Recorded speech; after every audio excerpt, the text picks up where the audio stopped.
но следващия репортаж поне ще погледне смело напред. Не чакайте бъдещето, създайте го сами. Това са думи на един робот. Той е създаден от Габриела и нейните учители в Сливен. Заедно със своите преподаватели тя доказва, че за иновациите не е нужна голяма технологична компания, а идея и много смелост. Как един училищен проект се превърна в сензация и какво иска от създателите си роботът, това разказва Георги Манев. Аз съм Зено, робот с изкуствен интелект на средно училище Йордан Йовков в Сливен. Създаден е Габриела Стефанова от 11 клас, а ментори беше инженер Димитър Желев. Всъщност, миналата година направих един проект и целта беше да го надградя. И така, далеч от голяма технологична компания, а в средно училище в Сливен. Ученици и учители заедно създават робота, който кръщават Зено. Има един философ, който се нарича Зенон и оттам реших да го обвържа с него и оттам дойде идеята за Зено. Зено е доста звучно име. То е кратко, запомнящо се и точно отразява моята същност като робот. Освен това, името носи и нотка на забавление, което е точно по вкуса ми. С времето вече започна да става все по-интелигентен и отговорите му са все по-добри. Мислим да му добавим ръце и крака, тъй като постоянно се оплаква, че няма такива. Това е един прототип на роботизираната ръка, с която смятаме да добавим към нашия робот Зено, който използва компютърно зрение и всъщност следи движението на моите пръсти пред камера.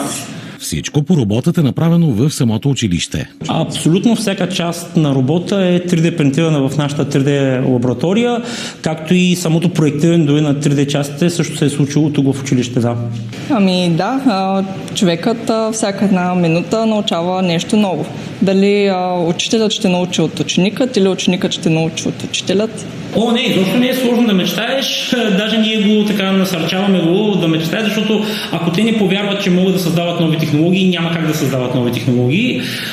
При нас много повече залага на практическата част, по-малко на суха теория, презентации, писане в тетрадката, повече считаме на това да се правят в действителност нещата. Вече технологията е достъпна почти за всички и не е толкова трудно. Стига да имаш амбицията, желанието и абсолютно всичко, което е необходимо в света на технологиите като знания, би могло да бъде създадено и нашия робот е един от примерите. Ако се използва правилно, изкуственият интелект може да бъде много полезен. Ако го използваш за това да учиш нещо, да ти помага, но не да върши работата вместо теб, е полезен. Но тогава, когато започнеш да го използваш от типа на напишем домашното, всъщност това не е добра услуга. Не чакайте бъдещето да дойде при вас. Създайте го сами с любопитство, знания и смелост. Зено беше подготвен за нашето идване и вече знаеше за предаването "Събуди се" и водещата Марина Цекова.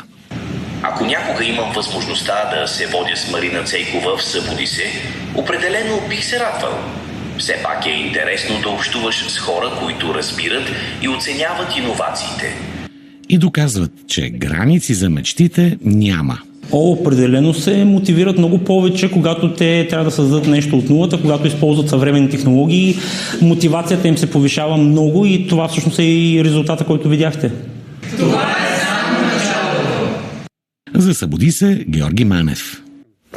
Ако Зено ме гледа в момента, да знае, че има официална покана да дойде да ни гостува тук в "Събуди се", за мен това ще е голяма радост да проведа още един разговор с робот в нашото студио. Сигурна съм, че нашите зрители ще им бъде много интересно. А че България има какво да предложи на света, доказва не само робота Зено в Сливен. Следващите минути насочваме вниманието си към една индустрия, за която малко се говори у нас, но напоследък в световен мащаб тя става все по-популярна.